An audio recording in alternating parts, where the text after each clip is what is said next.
জুটি ভাঙছে বাংলার বিজেপিতে ভোটমুখী রাজ্যে নয়া কেন্দ্রীয় নেতা নাকি পুরনো টিমমেটের উত্থান?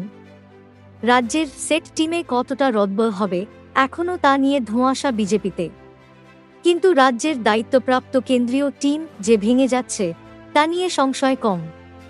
গোটা টিম না বদলালেও জুটি ভেঙে যাওয়া কার্যত নিশ্চিত।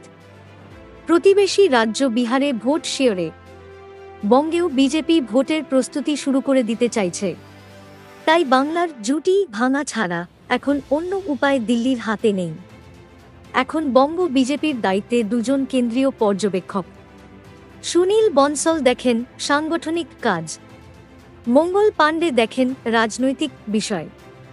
তাঁদের মধ্যে মঙ্গল বাংলার জন্য সময় দিতে পারছেন না। 2024 সালের সেপ্টেম্বর মাসে বিজেপি নেতৃত্ব বিহারের নেতা মঙ্গলকে রাজনৈতিক পর্যবেক্ষক করে বাংলায় পাঠিয়েছিলেন। বিহারে তখন বিজেপি বা এনডিএ ছিল বিরোধী আসনে, ফলে বাংলার দায়িত্ব নিতে মঙ্গলের অসুবিধা হয়নি। কিন্তু নীতীশ কুমার ফের বিজেপির সঙ্গে হাত মিলিয়ে এনডিএতে ফিরতেই মঙ্গলের ব্যস্ততা বেড়েছে, কারণ তিনি বিহারের স্বাস্থ্যমন্ত্রী হয়েছেন। 2024 সালের মার্চ মাস থেকে মঙ্গল বাংলায় সেভাবে সময় দিতে পারছেন না। তার অন্যতম সহকারী অমিত মালবীয়ই মূলত বঙ্গ বিজেপির রাজনৈতিক গতিবিধির দেখভাল করছেন, আর এক সহপর্যবেক্ষক আশা লাকড়া তাকে সাহায্য করছেন। বিজেপি সূত্রের খবর, এবার পাকাপাকিভাবেই মঙ্গলকে অব্যাহতি দেওয়া হবে, কারণ চলতি বছরের শেষে বিহারে বিধানসভা নির্বাচন। তাই মঙ্গলের পক্ষে বিহার ছেড়ে বাংলার দিকে নজর দেওয়া কঠিন।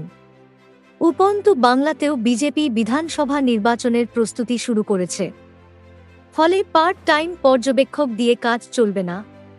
অতএব বনসল থাকছেন এবং মঙ্গল যাচ্ছেন, এটি প্রায় নিশ্চিত বলে বিজেপি সূত্রে জানা যাচ্ছে।